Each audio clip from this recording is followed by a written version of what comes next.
Let there be joy in our coming together. Let there be truth heard in the words we speak and the songs we sing. Let there be help and healing for our disharmony and despair. Let there be silence for the voice within us and beyond us. Let there be joy in our coming together. Good morning. Good morning. Welcome to Cross Street Chapel's Sunday service. I'm grateful for your presence here in person and online, and I hope that whatever it is that you have come seeking at this time in this space today, whether it's a space for sorrow and tears, that they may be shed with one another, may it be joy and laughter, that may be shared one amongst the other, that it may be a few words of wisdom that we have come longing to hear, or perhaps simply a chance to rest with the divine. We have come with many reasons here today, and whatever they are, I hope that your needs will be in a warm and welcoming community.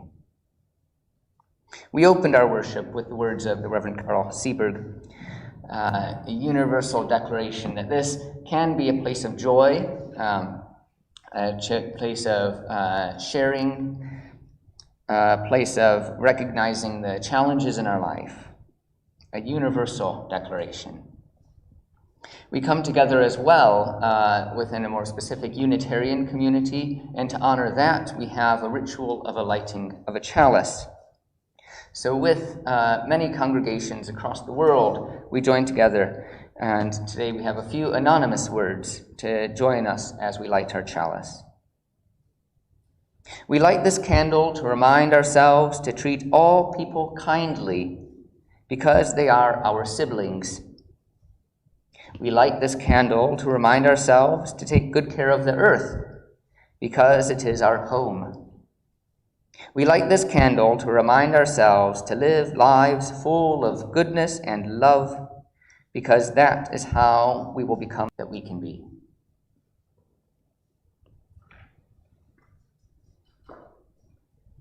As often, sometimes the most profound words are those for whom authorship we know not.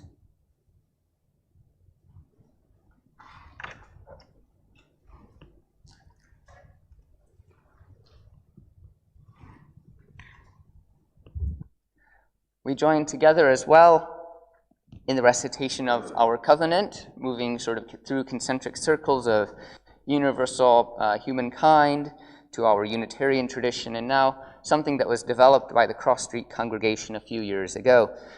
For those who are here in person, it's in your order of worship. For those listening online, it will appear on the screen. We gather here in sacred fellowship to witness the fullness of our lives and all life, to hold and be held, tell stories and listen, to be renewed and renew the world.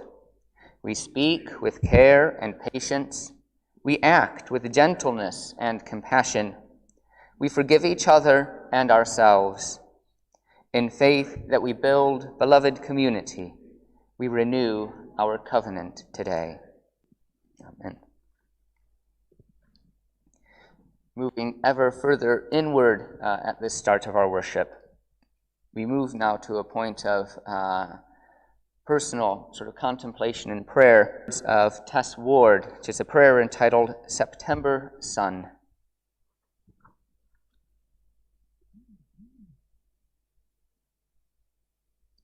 Radiant one, more beauteous and eternal than the late summer sun, brightening the berries caused in nature's plastic, hardening the shell of nut.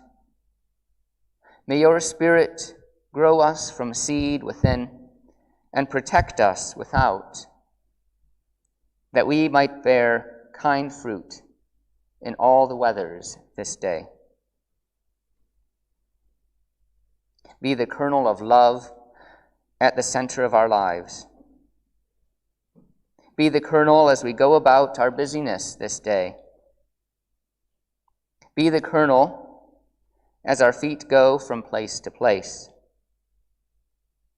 Be the kernel as we keep our hands open to what might be. Be the kernel as we welcome another and listen to their story. Be the kernel that prompts words of gentleness. Be the kernel deep within when our troubles overwhelm. Be the kernel softening our boundary when fear has made it impermeable. May we know your presence at heart, so we may have an earth generosity. The saffron rays have gone down on the world this evening as we make our way this day. Amen. You're invited now to join with me in our first hymn, Cultures. It's in the Purple Book 119, and it will appear on the screen for those listening and watching online. Hymn number 119.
Thank you, Alan.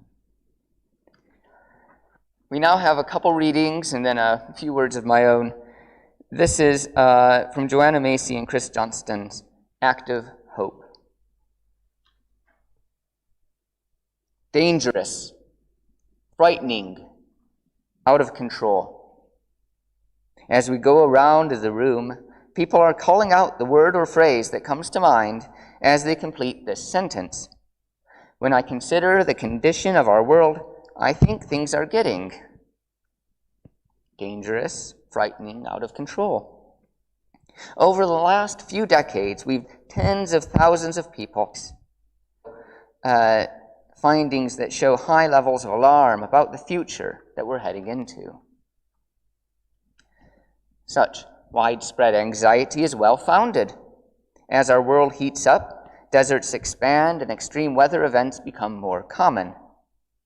Human population and consumption are increasing at the same time as essential resources such as fresh water, fish stocks, topsoil, and oil reserves are in decline. While reversals in the economy have left many feeling desperate about how they're going to manage, trillions of dollars are spent on the making of war. Given these adversities, it is no surprise if we experience a profound loss of confidence in the future. We can no longer take it for granted that the resources we're dependent on, food, fuel, and drinkable water, will be available. We can no longer take it for granted even that our civilization will survive, or that conditions on our planet will remain hospitable for complex forms of life. We are starting out by naming this uncertainty as a pivotal psychological reality of our time.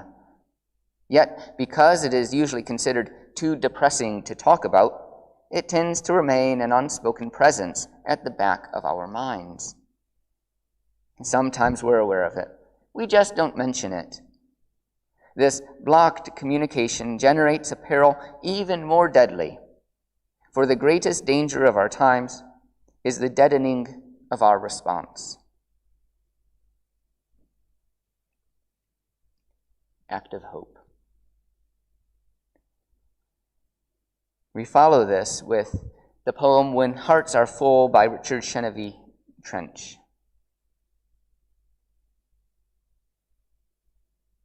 When hearts are full of yearning tenderness for the loved absent, whom we cannot reach by deed or token, gesture of kind speech, the Spirit's true affection to express. When hearts are full of innermost distress, and we are doomed to stand inactive by, watching the soul's or body's agony, which human effort helps not to make less.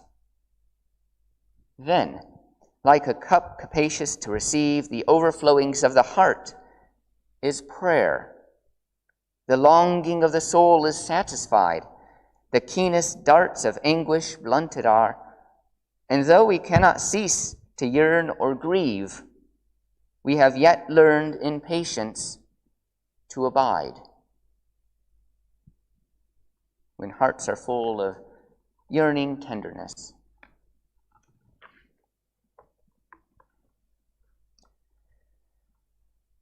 Can I see another's woe and not be in sorrow too? Can I see another's grief and not seek for kind relief? Those are a few words of William Blake. And they came to my mind sort of later on this week as I was reflecting on something I'd heard just a couple days ago. The Unitarians, as a national movement, they have an event, sort of a week-long event, held normally in Hucklow, normally, of course, in person, a series of workshops and what are called theme talks. It's called Hucklow Summer School. Catherine and I have been there. It's an absolutely incredible event, very formative and moving. Some describe it as sort of like Unitarianism, almost in that sort of communal best, if we were to sort of form our own little group of, enclave of sorts. Though it is also so intense an experience that it's not something that could necessarily be sustained year-round. So it lasts for a week, and it has one overarching theme. There's a number of people who are brought in to speak on that theme, to provide their own personal experience, their own perspective, their own interpretation of what that theme means. For the past couple years, of course, they haven't been able to hold anything in person, but they've had at least the theme talks held online. This year's dealt with the question, why are we here? And was evidently such a brilliant exploration that it engaged people even further beyond. So you have people who weren't theme speakers writing their own interpretation of how they would answer that question. So fundamental is it for us as Unitarians, for our movement at the moment, to ask this question, to really understand what purpose we can hold for our communities, how best can we serve those who are outside of our walls, as well as those who are here with us. The final theme talk was given by my colleague, the Reverend Kate Brady McKenna, and she took this as the question, as a chance to explore the notion of the end of the world, something Unitarians don't often discuss or think about. We tend to try to speak about being very active in the now, very active in what we can do to help improve conditions in the world. But when it comes to that long view, we had the Reverend Maria Curtis a couple years ago at the GA talking about that point in which the sun would envelop so large it would consume the earth. And that is a bit of a depressing thought, as we heard in our first reading. But Kate Brady McKenna was realizing that with all of the challenges we faced over the past 18 months, she is experiencing what she calls her 3 a.m. theology. That time when you wake up in the middle of the night and all of the pressures and anxieties and challenges that we face as individuals and as society, and in fact as a whole civilization and humanity, the very pressure that we're placing on the earth that could lead to our own eradication, it's very clear and easy to see that perhaps the end of the world is a bit closer than we suspect. Now that fear and anxiety often dissolves in the morning, in the afternoon, but at 3 a.m. it is very clear and sharp, and it cuts deeply into one's soul and one's theology. It creates a reckoning that we don't often get to experience during the day. And the reckoning that she spoke of early that touched me, the whole talk is fantastic, and I'd encourage you to listen to it as well. But very early on, she talked about the past 18 months in the sense of trauma. We all have challenges. It's one of the reasons many people come to church, because they are wounded, because they are hurting, because something has happened in their life, and they need a support network to hold them in that midst. And we hope that in this space they find a community that's able to hold them, able to support them, to support us, and then we can, in a sense, pay it forward when someone else comes in or when one amongst us faces some other grave ill. So that's individual trauma. And like I say, many of us come here facing some individual trauma, and we can lean on, in those beautiful words of Bill Withers, lean on those who are strong at that point. But what about the collective trauma? What about an incident so challenging and horrific that it affects everyone? Everyone you meet has been affected by coronavirus. Everyone you meet will have had some reckoning with racial injustice. And we all respond to these instances differently. We all, for some people it has led to an abundance of caution. For some people it has led to an overwhelming engagement with the world, seeking to live as they did 100 years ago after the Spanish flu, when the Roaring Twenties sort of brought in a new joie de vivre. How do we support a whole humanity that is grieving? We each have this sort of experience of our trauma the past 18 months, and yet we acknowledge as well that everyone else does too. So who do we go to support? Can I see another's woe and not be in sorrow too? Can I see another's grief and not seek for kind relief? So those words of Blake come back again and again.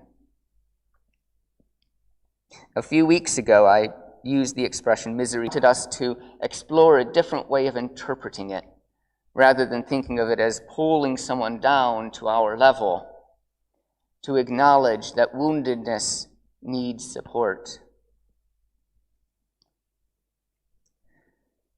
I think part of the solution to this question of collective trauma is to push away from the transactional approach, the sense that we come into a chapel wounded and hurting, seeking support, in the way that feminist theologians will talk about having a sort of a network of support rather than a hierarchy. I think we need to push away from the zero sum of grief, that we come with grief and it's taken away by someone else. Zero sum being the idea that you have people who win and people who lose. I was brought to mind of that with the book The Sum of Us by Heather McGee, which talks about racial inequality and the fact that racist policies very often injure everyone involved. Distress, let us do something. Even when we feel miserable, let us seek some company. Let us give voice to our individual and collective grief and trauma, because it needs to be spoken, and it needs to be spoken to others and spoken to ourselves. As Trench points out, that praying will not necessarily resolve the challenges in our life, but it will teach us to abide with a greater awareness of the world. Even abiding is an action, and abiding together is a blessing. Can I see another's woe and not be in sorrow too? Can I see another's grief and not seek for kind relief? Amen. Let us join then in song with our next hymn in the Purple Book, number 92. Let us renew our covenant, with words by the Reverend Andrew Hill. Hymn number 92.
We now have a chance to share our joys and our sorrows, our trials and our triumphs.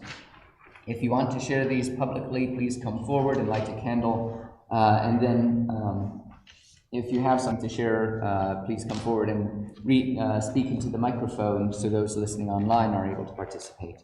And if you are watching this online, you can type into the chat box and I will read out your joy or your sorrow. And as always, if you wish to hold these thoughts and prayers amongst yourself, know that your presence here is enough.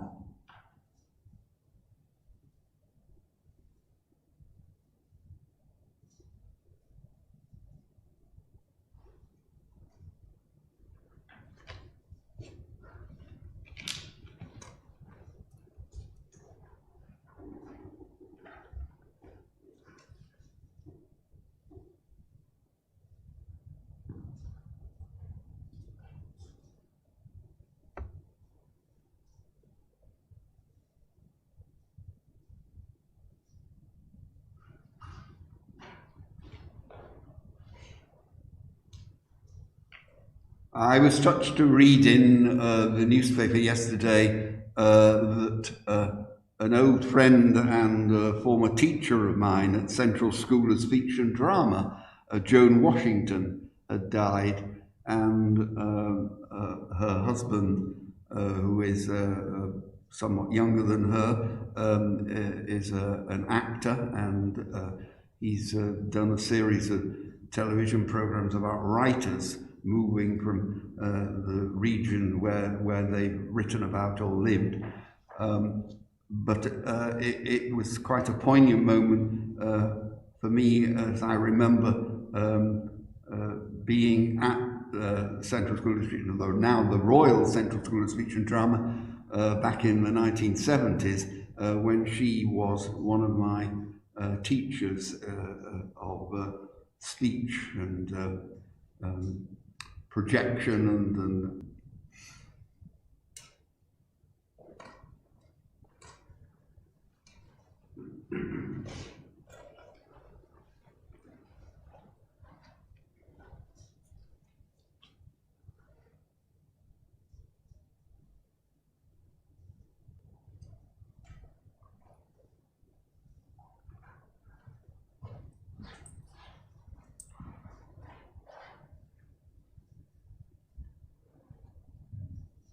This is a candle lit with gratitude.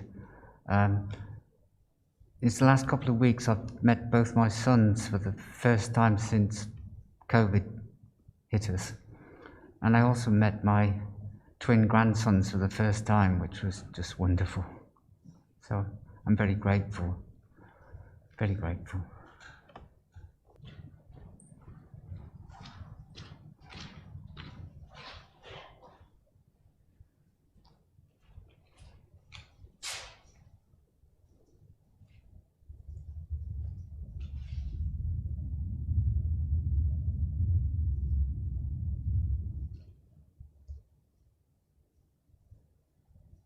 Lighting a candle for my son and daughter who are back at school tomorrow, so I wish them a good week back at school.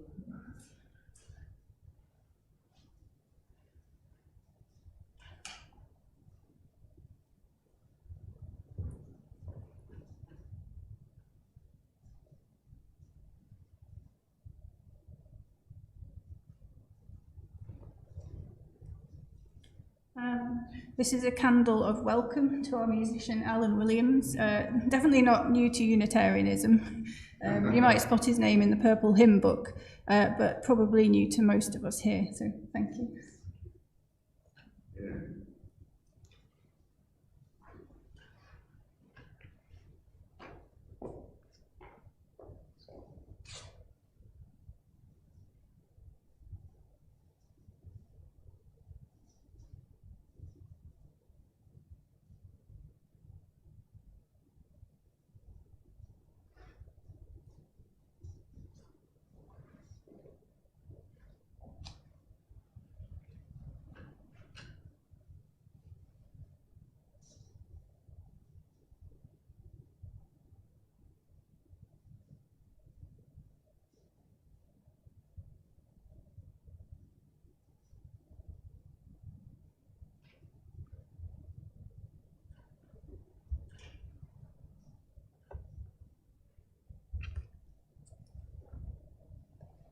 This is a candle of gratitude for Robin Waddle, who was in hospital for 15 days in MRI, but he's back home again now and recovering.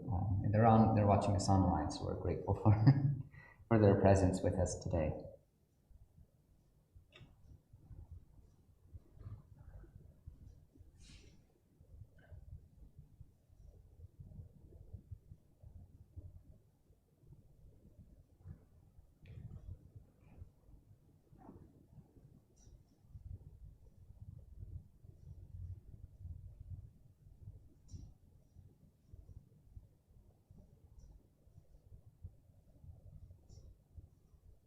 For all those joys and sorrows here spoken, and those that remain silently in our hearts. Let us now turn to a time of prayer.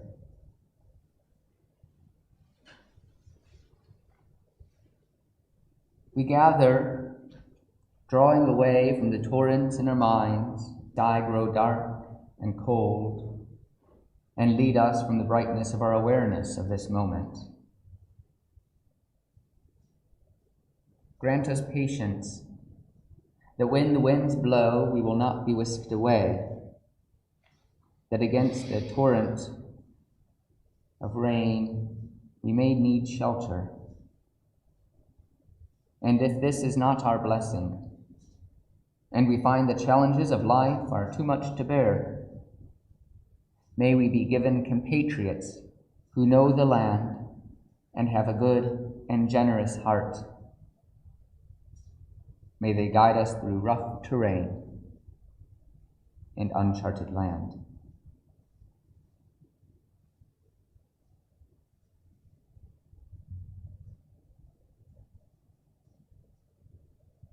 Give us into the deepest love in our being. As we slow, may we appreciate the feelings upon our bodies, the sensations of every breath, the rise and fall of our abdomen, the gentle pulse of our heartbeat. As we continue along this journey, if we hesitate and begin to turn back, remind us that you do not admonish us, nor should we admonish ourselves. For each step brings a new recognition, each breath a new awareness. Each step brings a new recognition, each breath a new awareness. Each step brings a new recognition. Each breath a new awareness.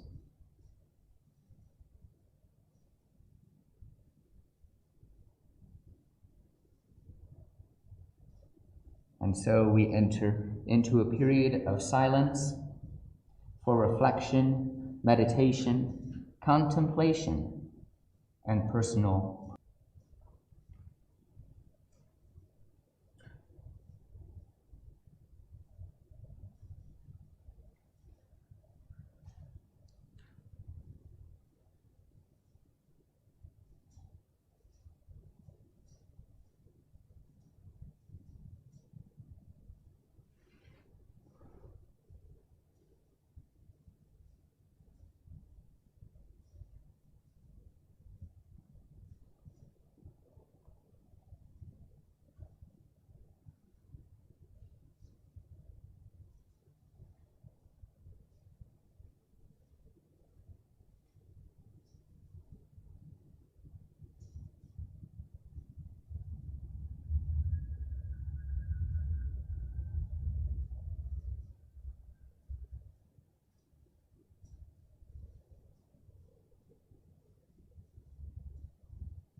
may we be heard and held. Amen.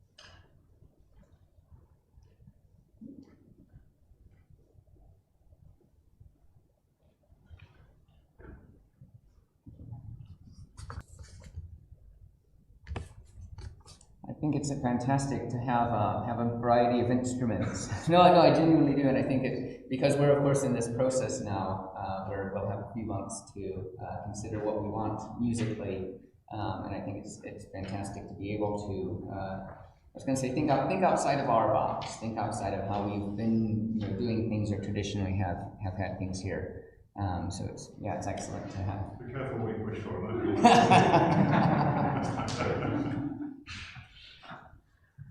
A few notices before we conclude our service. If you're in need of pastoral care, please contact me. You can email me at minister@crossstreetchapel.org.uk. You can write as well if you would like to provide a reading or some other part of the service. And if you've just joined us, you can join our mailing list by writing to minister@crossstreetchapel.org.uk. Today, there will be tea and coffee afterwards in the Percival Suite. My apologies for those listening online that the technology isn't quite there yet to convey a refreshing beverage to yourself. But I do hope that wherever you head out on your day will be fruitful and enjoyable. I will be away this Wednesday, and Anthony Dawson will be taking the service, so I'm grateful for his stepping up for that. And finally, we're grateful for any donations that can assist the mission of our chapel. You're able to donate online at tinyurl.com/crossstreetdonate, or you can email me to find out the details to set up a standing order. If you're here in person, we can have a retiring collection, and there are envelopes available for those who are UK taxpayers and wish to participate in gift aid. So let us now sing our final hymn today, Catherine Galloway's Sing for God's Glory, hymn number 143 in the Purple Book. Number 143.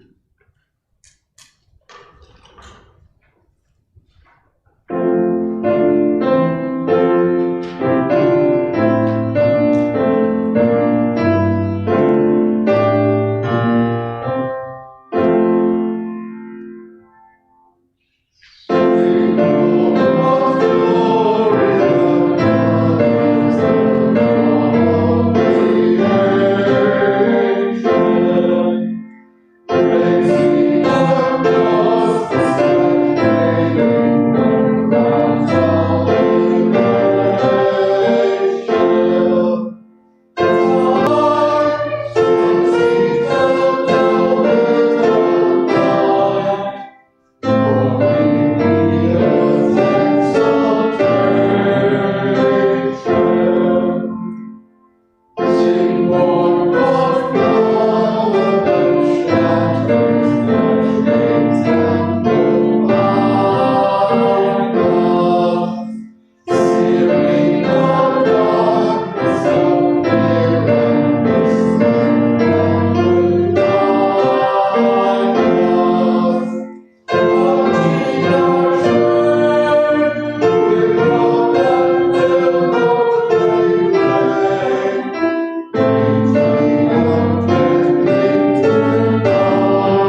thank you to Alan for for the music.